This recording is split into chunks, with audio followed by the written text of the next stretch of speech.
তো এনসিপির নেতারা বারবার বলছেন যে মুজিববাদী সংবিধান বাতিল করে নতুন করে সংবিধান লিখতে হবে, তবেই ফ্যাসিবাদ বিদায় হবে। আমার প্রশ্ন হলো, যিনি প্রশ্ন করেছেন, এই মুজিববাদ জিনিসটা আসলে কি, আর এর সাথে ফ্যাসিবাদের সম্পর্কই বা কোথায়? দেখেন, এখানে ইত্যাদি এই বাদ মতবাদের কথা বলতে গেলে প্রচুর সময়, একটা উচ্চ পর্যায়ের একাডেমিক আলোচনা। এটা সাধারণত বিশ্ববিদ্যালয় লেভেলে হয়। সুশীল সমাজের লোকেরা সময় নিয়ে বসে বসে কথার মার পেছে বলে থাকেন।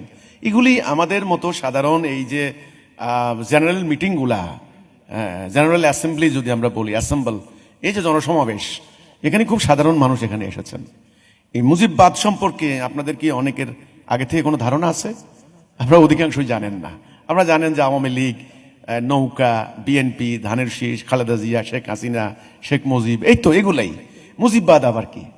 আসলে দেখেন, এই বাদ মতবাদের আলোচনা করার সময় আমার এখানে নাই। সংক্ষেপে শুধু এটুকু বলতে চাই, এই জাতির ইতিহাস দুর্ভাগ্যের ইতিহাস।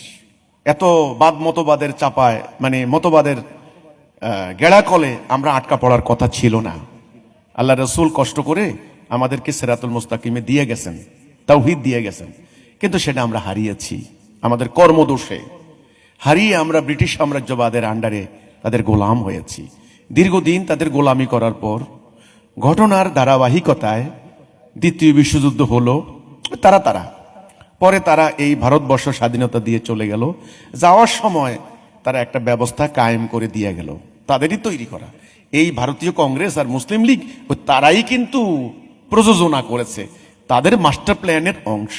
হিন্দু মুসলমান দাঙ্গা লাগাই দেওয়া, এটাও তাদের ডিভাইড অ্যান্ড রুল পলিসির অংশ। আচ্ছা যাক, 47 একটা দেশ স্বাধীন হলো, পাকিস্তান। আমরা পাকিস্তান, ইস্ট পাকিস্তান, ওয়েস্ট পাকিস্তান। এখন এই পাকিস্তান চলবে কেমনে? নতুন স্বাধীন রাষ্ট্র, আমাদের তো রাষ্ট্র পরিচালনা কোনো রূপরেখা নাই, কেমনে চলবে? আমাদের যে আমলাতন্ত্র, ওই ব্রিটিশের আমলাতন্ত্র। যে সামরিক বাহিনীর কাঠামো, ওই ব্রিটিশের সেই সামরিক বাহিনীর কাঠামো। যে রাজনৈতিক প্রক্রিয়া, সেই ব্রিটিশ আমলে রেখে যাওয়া। যে শিক্ষা ব্যবস্থা, সেই ব্রিটিশ আমলে রেখে যাওয়া। কাজেই পাকিস্তানের সরকার 8 বছরেও সংবিধান রচনা করতে পারেন নাই। 56 সালে যখন সংবিধান রচনা করলো, ততদিনে জনগণের ভিতরে অশান্তি যাওয়ার হয়ে গেছে। এদিকে জনগণকে বলা হয়েছে ইসলামী রাষ্ট্র হবে, ইসলামী প্রজাতন্ত্র পাকিস্তান। ইসলাম কায়েম করতে পারবে না। কেমনে পারবে?